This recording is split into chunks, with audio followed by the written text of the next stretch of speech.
Hi this is Prabhat Ranjan और आज के इस वीडियो में हम रिव्यू कर रहे होंगे पीआईसीटी पुणे की।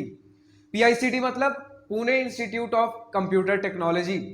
पीआईसीटी आपकी महाराष्ट्र में स्थित एक प्राइवेट इंजीनियरिंग कॉलेज है जो कि 1983 में खुली थी। इसकी एनआईआरएफ की बात कर ले तो 201 से 250 के बीच में लाई करती है। पीआईसीटी में आपके मेनली 3 ब्रांचेस हैं, कंप्यूटर, इंफॉर्मेशन टेक्नोलॉजी और इलेक्ट्रॉनिक्स एंड टेलीकम्युनिकेशन इंजीनियरिंग। तो सबसे पहले बात कर लेते हैं इसकी प्लेसमेंट की। इसकी प्लेसमेंट आप एनआईआरएफ से जज करने की तो गलती बिल्कुल मत करिएगा, क्योंकि जैसा कि हम इस फोटो में देख सकते हैं इसकी प्लेसमेंट परसेंटेज 90 से 90 से ऊपर ही रहती है। और अगर बात करें एवरेज पैकेज की तो 12 लाख से ऊपर है, मीडियन पैकेज वो भी 12 लाख है। तो अगर हम बात करें एवरेज और मीडियन की, भैया फोटो को स्क्रीनशॉट दिखा दीजिए, वो पॉसिबल नहीं था क्योंकि एक लंबा चौड़ा डेटा है इसका। तो उसका पीडीएफ का लिंक मैंने नीचे डिस्क्रिप्शन में अटैच कर दिया है, वहां से आप जाकर पूरा इसका प्लेसमेंट स्टैटिस्टिक्स चेकआउट कर सकते हो। अब बात कर लेते हैं एडमिशन प्रोसीजर क्या है इसका। तो इसका एडमिशन प्रोसीजर वही आपका एमएचटी सीईटी एग्जाम से होगा महाराष्ट्र वाले स्टूडेंट्स के लिए, और ऑल इंडिया कोटा लगेगा आउटसाइड महाराष्ट्र वाले बच्चों के लिए। तो ऑल इंडिया कोटा में कैसे एडमिशन लेना है, तो आपका जेई मेंस के रैंक के बेसिस पे एडमिशन हो रहा होगा, जिसमें अगर आपने एमएचटी सीईटी दिया है तो थोड़ा बहुत प्रेफरेंस उसका भी मिल जाएगा। अब बात कर ले अगर आप ऑल इंडिया कोटा यानी कि आउटसाइड महाराष्ट्र या फिर महाराष्ट्र वाले स्टूडेंट हो, यानी कि एमएचटी सीईटी या फिर जेई मेंस के रैंक के बेसिस पे आप एडमिशन लेना चाहते हो, तो आपको कैप के काउंसलिंग में बैठना पड़ेगा, यानी कि सेंट्रल अलॉटमेंट प्रोसेस, इसके काउंसलिंग से होकर गुजरना पड़ेगा, जिसका फॉर्म कुछ ही दिनों में आ जाएगा।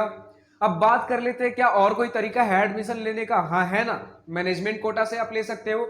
अगर आप एनआरआई स्टूडेंट हो तो भी आप ले सकते हो, लेकिन इन दोनों के लिए जो प्रोसीजर है उसके लिए डायरेक्ट आपको कॉलेज से कांटेक्ट करना होगा। तो अगर इतनी बातें हो गई हैं तो चलिए कुछ बातें कर लेते हैं कट ऑफ की। तो यहां बगल में जो आप फोटो देख पा रहे हो इसमें पूरा आपका कट ऑफ का ब्यौरा दिया गया है। इसमें आपका एमएचटी सीईटी के through, all India JEE mains के थ्रू और इंस्टीट्यूट लेवल मतलब कि आप जो एनआरआई स्टूडेंट हो या फिर मैनेजमेंट कोटा के थ्रू एडमिशन ले रहे हो तो वो आपका इंस्टीट्यूट लेवल में आ गया।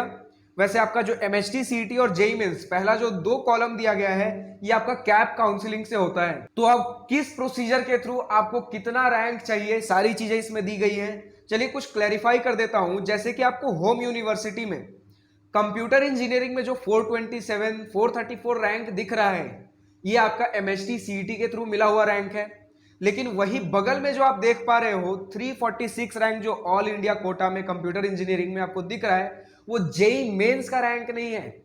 जेई मेंस के कॉलम में लिखा हुआ है बट वो जेई मेंस का रैंक नहीं है। आप जब जेई मेंस का स्कोर सबमिट करते हो तो जितने भी बच्चों ने जेई मेंस के रैंक के थ्रू कैप काउंसलिंग में अप्लाई किया है उन सारे बच्चों में आपका ये रैंक है। और उसके बगल में अगर इंस्टीट्यूट लेवल की बात करें तो उसमें जितने भी बच्चों ने इंस्टीट्यूट लेवल के लिए अप्लाई किया है, यानी मैनेजमेंट हो गया या फिर आपका एनआरआई कोटा हो गया, उन सारे बच्चों में ये जो 906 आपको दिख रहा है वो रैंक है।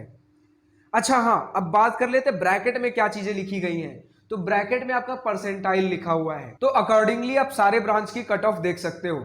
अब बात कर लेते हैं थोड़ी बहुत फी की, क्योंकि अगर प्राइवेट इंजीनियरिंग कॉलेज है तो बहुत सारे बच्चों के दिमाग में आता है प्राइवेट इंजीनियरिंग कॉलेज है वो भी महाराष्ट्र में, और ऊपर से अगर इतनी तगड़ी प्लेसमेंट है तो फी भी तो काफी अच्छी खासी होगी। बिल्कुल भी नहीं। फी की अगर हम बात कर ले तो यहां पर आपका पर ईयर, पर सेमेस्टर नहीं, पर ईयर 92,000 रुपीज है ओनली, यानी 4 साल का आपका बीटेक 4 लाख के अंदर अंदर होने वाला है। अच्छा, कुछ कॉलेजेस में होता है कि फर्स्ट ईयर में एडमिशन के समय कुछ ज्यादा फी लग जाएगा, तो यहां वो भी नहीं है। आपका फर्स्ट ईयर में भी उतना ही, सेकेंड थर्ड फोर्थ में सारे में सेम फीस है 92,000 पर एनम। और अगर बात कर ले आप मैनेजमेंट कोटा के थ्रू जा रहे हो तो 1.5 लाख रुपए पर एनम लग रहे होंगे आपके। अच्छा, अब इतनी सारी बातें हो गई तो कुछ बातें कर लेते हैं कैंपस के बारे में। कैंपस इनका मुझे एज सच कुछ खास नहीं लगा, क्योंकि 4 से 5 एकड़ का कैंपस है, इससे ज्यादा तो प्राइवेट स्कूल के कैंपस हुआ करते हैं। और ना ही तो इनका कुछ हॉस्टल एज सच कुछ खास है। एक बॉयज हॉस्टल है, गर्ल्स हॉस्टल है, दोनों मिलाकर 200 लोगों की कैपेसिटी है। जबकि यहाँ पे स्टूडेंट्स जो पढ़ते हैं वो 2500 से ज्यादा स्टूडेंट्स हैं। 2500 स्टूडेंट्स, उसमें से 200 लोगों की हॉस्टल है बस। और अगर बात कर ले स्टाफ कितने हैं यहाँ पे, तो 200 से ज्यादा तो स्टाफ ही हैं। तो ये है इनकी पूरी कैंपस की कहानी। गिन चुनकर कुछ इनके पास लाइब्रेरी है, कुछ बास्केटबॉल कोर्ट है, कुछ कैफेटेरियाज हैं, कैंटीन है। तो बस ये सारी चीजें हैं। कैंपस इनका बहुत ज्यादा हाईफाई नहीं है, लेकिन जो भी हॉस्टल है उसमें लैन प्रोवाइडेड है।